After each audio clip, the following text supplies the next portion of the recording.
जानते हैं कि यूपीएससी 2026 की तैयारी में सबसे बड़ा ट्विस्ट आ चुका है। जी हाँ, अगर आप भी यूपीएससी की तैयारी कर रहे हैं तो ये वीडियो आपकी जिंदगी बदल सकता है। क्यों? क्योंकि इस बार यूपीएससी ने ऐसे नए नियम लागू किए हैं जो आपकी पूरी तैयारी को एक नई दिशा देगा।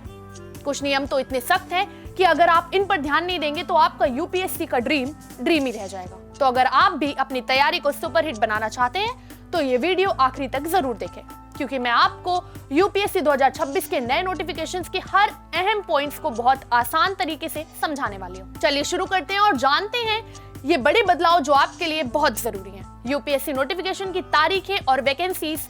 सबसे पहले बात करेंगे कि यूपीएससी 2026 की नोटिफिकेशन कब जारी हुई और कितनी सीटें हैं। यूपीएससी ने ऑफिशियल नोटिफिकेशन 2026 के लिए जारी कर दी है। इस बार कुल 933 वैकेंसीज निकली हैं। जो भी इस साल यूपीएससी की तैयारी कर रहा है उसके लिए ये मौका बहुत बड़ा है। फॉर्म फिलिंग प्रोसेस की अगर बात करें तो ये 4 फरवरी से शुरू हो चुकी है और आखिरी तारीख है 24 फरवरी 2026। तो ध्यान रखें, अपनी तैयारी के साथ साथ फॉर्म भरने में देरी ना करें। फॉर्म भरने की नई प्रोसेस और यूआरएन नंबर क्या होगी इसके बारे में बात करेंगे। अब आते हैं सबसे बड़े बदलाव की तरफ, फॉर्म भरने के नियम। अब यूपीएससी ने फॉर्म को आसान और सुरक्षित बनाने के लिए 4 स्टेप का सिस्टम शुरू कर दिया है।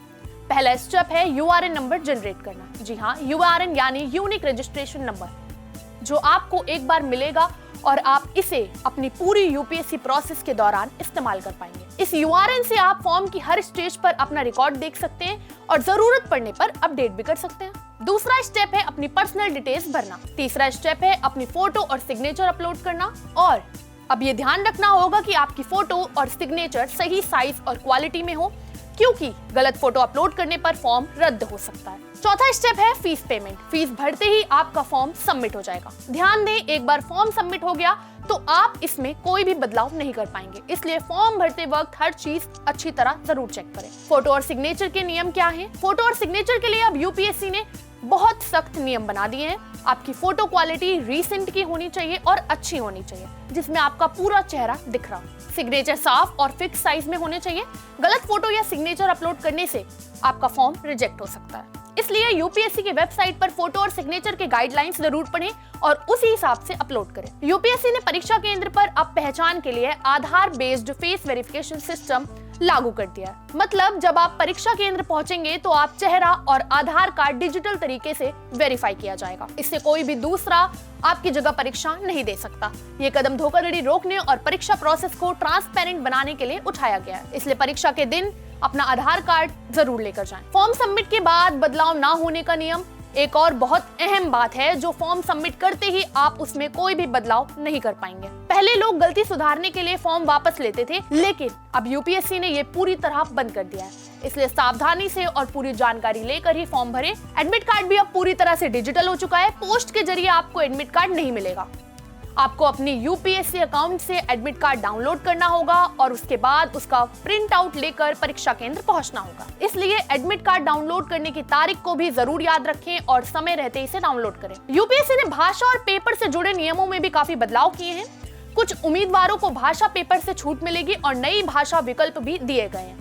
साथ ही योग्यता और जरूरी दस्तावेजों के बारे में भी अपडेट हुए। फॉर्म भरते वक्त ये नियम अच्छे से पढ़ें ताकि बाद में कोई परेशानी ना आए। अगर आप पहले से आईएएस, आईपीएस या आईएफएस जैसी सेवा में हैं तो ये खबर आपके लिए बहुत जरूरी है। अब आप उसी सेवा में रहते हुए यूपीएससी की दूसरी परीक्षा नहीं दे पाएंगे। ये नियम नए उम्मीदवारों को मौका देने के लिए लागू किए गए हैं, इसलिए अपनी स्थिति और योजना के हिसाब से फॉर्म भरें। प्रश्न पत्र रिप्रेजेंटेशन और परीक्षा केंद्र के बदलाव। अब अगर आपको प्रश्न पत्र में कोई गलती दिखे तो आपको जल्दी से रिप्रेजेंटेशन देना होगा, क्योंकि इसका समय कम कर दिया गया है। साथ ही पीडब्ल्यूबीडी उम्मीदवारों के लिए परीक्षा केंद्र आवंटन में भी बदलाव हुए हैं ताकि उन्हें ज्यादा सुविधा मिल सके। ये बदलाव सभी उम्मीदवारों के लिए बेहतर अनुभव के लिए किए गए हैं। तो दोस्तों, ये थे यूपीएससी 2026 के सबसे बड़े बदलाव जो आपकी तैयारी को प्रभावित करेंगे। इन नियमों को समझकर ही अपनी तैयारी करें ताकि कोई भी गलती ना हो और आपका सपना पूरा हो सके। अगर आपको ये जानकारी उपयोगी लगी है तो इस वीडियो को लाइक करें, शेयर करें और अपनों के साथ साझा करें। और नीचे कमेंट सेक्शन में जरूर बताएं कि आप किस सर्विस के लिए तैयारी कर रहे हैं। मेरी तरफ से आपको ढेरों शुभकामनाएं। मेहनत जारी रखें और सफलता आपकी होगी।